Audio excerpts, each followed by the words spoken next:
was told that I need to speak on behalf of the parents, I poured through every dictionary that I could find to find out what is the expression of gratitude that I can say to one pillar of strength who has spread the message of peace, love, outstanding abilities for children, and encourage our wards to be where they are.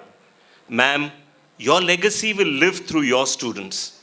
Your legacy will live through your students spread all over the world who have achievers in life thanks to your inane quality to find out their inherent talent, latent talent, encourage it, and ensure that they grow with that talent and ensure that they grow as good human beings.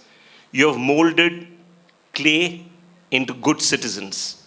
You have molded minds that did not have thoughts today to citizens with good thoughts, good moves, and good careers. You have created an edifice of confidence and character among the children. Being among the first parents in this school, for our children, when this school started, there was a lot of worry. But the confidence was just one person. If those of us who put our children then, that confidence was this lady sitting here.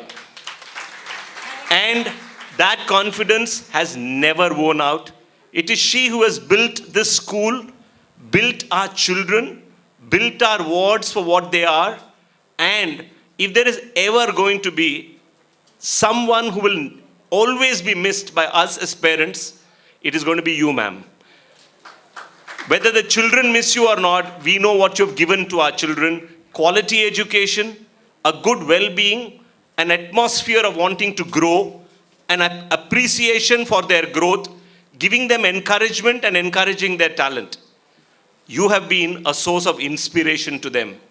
Inculcating in many the habit of reading, the R that you spoke of, ma'am, is indeed a quality that really has enhanced you to many a child who has passed out of the portals of this great institution. And this institution would not be what it is today.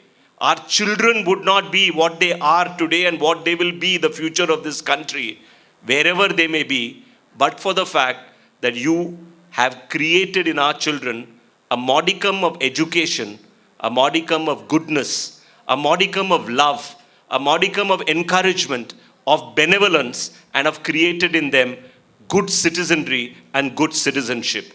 Created good human beings of them, made them, molded them, and ensured that you have built their character to be of great strength and support. Most of us parents will always be grateful to you. For many of us, our children today are professionally qualified and are established in life. But all they owe today, and I can tell you, ma'am, my daughter is not here because she's on a flight coming back. And her greatest regret is that she's not going to be here today because she says, I owe my career to what ma'am gave me. And I think most of our children will say that it's owe us, we owe you everything that you've given to our children.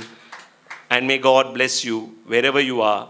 May you continue to mold lives. When you continue to build minds, may you continue to encourage soft, small minds to become large visions for a better tomorrow for our country and for our community. Thank you ever so much, ma'am.